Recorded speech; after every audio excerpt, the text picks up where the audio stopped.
इस वक्त international trade को लेकर एक बड़ी खबर सामने आ रही है। हमारे देश भारत की एक बड़ी कमजोरी का फायदा एक ऐसे देश को मिला है जो समय समय पर कश्मीर जैसे मुद्दों को लेकर भारत को नीचा दिखाने की कोशिश करता है और हमारे दुश्मन देश पाकिस्तान का हमेशा साथ देता है। आज के इस वीडियो में हम आपको एक ऐसी खबर से रूबरू कराने वाले हैं जिसका काफी बड़ा इम्पैक्ट इंडियन इकोनॉमी और फॉरेन एक्सपोर्ट पर पड़ सकता है और हमारे इंटरनेशनल ट्रेड का काफी बड़ा नुकसान इस पाकिस्तान प्रेमी देश का मोटा फायदा बन सकता है। दरअसल हम बात कर रहे हैं टर्की की। टर्की जो अभी तक टेक्सटाइल एक्सपोर्ट के मामले में भारत से काफी ज्यादा पीछे था, लेकिन हाल ही में मिली एक अपॉर्चुनिटी का फायदा इसने भली भांति उठाया और आज इस मामले में ये हमारे देश को टक्कर देने जा रहा है। हम बात कर रहे हैं टेक्सटाइल और गारमेंट इंडस्ट्री के बारे में। भारत के मुकाबले टर्की यूरोप के काफी ज्यादा करीब है, लेकिन फिर भी अभी तक यूरोपियन कंट्रीज में भारत का टेक्सटाइल एक्सपोर्ट टर्की से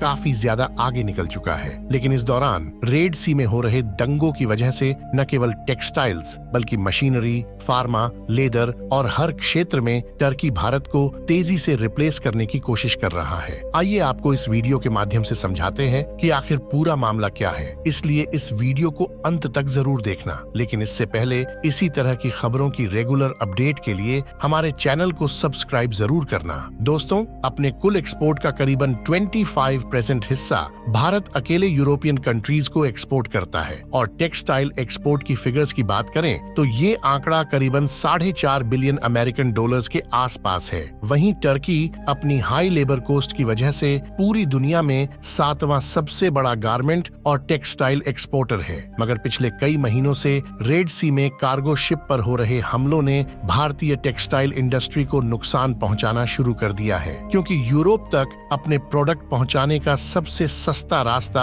अभी तक यहीं से था। वहीं टर्की क्योंकि स्ट्रेटेजिक लोकेशन पर बेस्ट है, इसलिए इन हमलों का कोई भी असर टर्किश गारमेंट इंडस्ट्री पर नहीं पड़ रहा है। अब यह सामने निकल कर आ रहा है कि यूरोपियन खरीदारों ने ज्यादा शिपमेंट कॉस्ट देने से साफ तौर पर मना कर दिया है और अब ये सारे ऑर्डर्स भारत से टर्किश कंपनी की तरफ रूट किए जा रहे हैं। और तो और अब टर्की की टेक्सटाइल कंपनी यूरोपियन डीलर्स को अपनी तरफ करने लगी है। जो डीलर्स अभी तक भारत से अपने प्रोडक्ट मंगाया करते थे, वो अब धीरे धीरे टर्की के खास बन रहे हैं और रेड सी की इस तबाही का असर केवल भारत पर ही नहीं बल्कि बांग्लादेश, वियतनाम और चीनी एक्सपोर्ट पर भी पड़ रहा है। पर क्योंकि बांग्लादेश और वियतनाम को टर्की समेत यूरोप में स्पेशल स्टेटस मिला हुआ है, इसलिए भारत से अलग इन देशों को किसी भी तरह की इंपोर्ट ड्यूटी यूरोप को पे नहीं करनी होती है। इसलिए भारत के कंपैरिजन में बांग्लादेश और वियतनाम से इंपोर्टेड गारमेंट काफी सस्ते पड़ते हैं। इंडियन टेक्सटाइल और गारमेंट इंडस्ट्री में डायरेक्ट और इनडायरेक्ट करीबन 5 करोड़ से ज्यादा लोग एम्प्लॉयड हैं और यूरोप जैसे बड़े मार्केट को खोने से इन लोगों के रोजगार पर बड़ा असर पड़ने वाला है। लाल सागर का रूट बंद होने की वजह से अब इंडियन कार्गो शिप्स को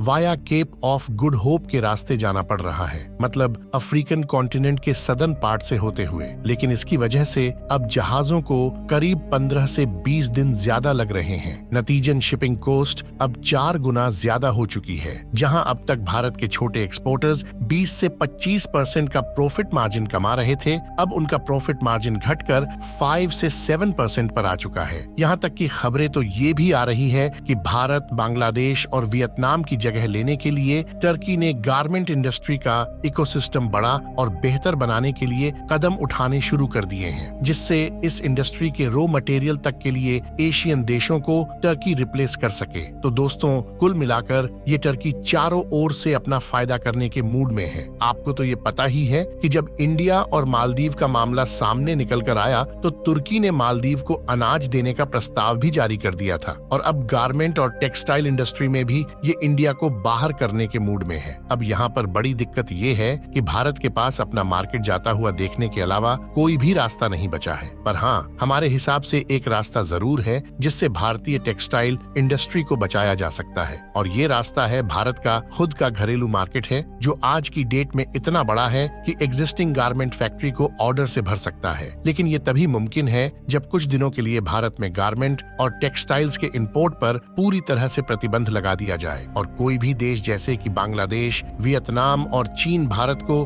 टेक्सटाइल का एक्सपोर्ट न कर सके। तरीका अजीब और शायद प्रैक्टिकल है, पर फिलहाल केवल घरेलू मार्केट से ही भारत की गारमेंट इंडस्ट्री को इस इस दौर से निकाला जा सकता है। तो अब आप कमेंट में बताएं कि आखिर इंडिया को इस आफत से बचने के लिए क्या करना चाहिए। और जाते हुए इस वीडियो को एक लाइक करने के साथ साथ चैनल को सब्सक्राइब भी जरूर कर लेना, ताकि आपको इसी तरह की जानकारी लगातार मिलती रहे। हम मिलते हैं आपसे किसी नए दिन नए अपडेट के साथ। तब तक के लिए जय हिंद, जय श्री राम।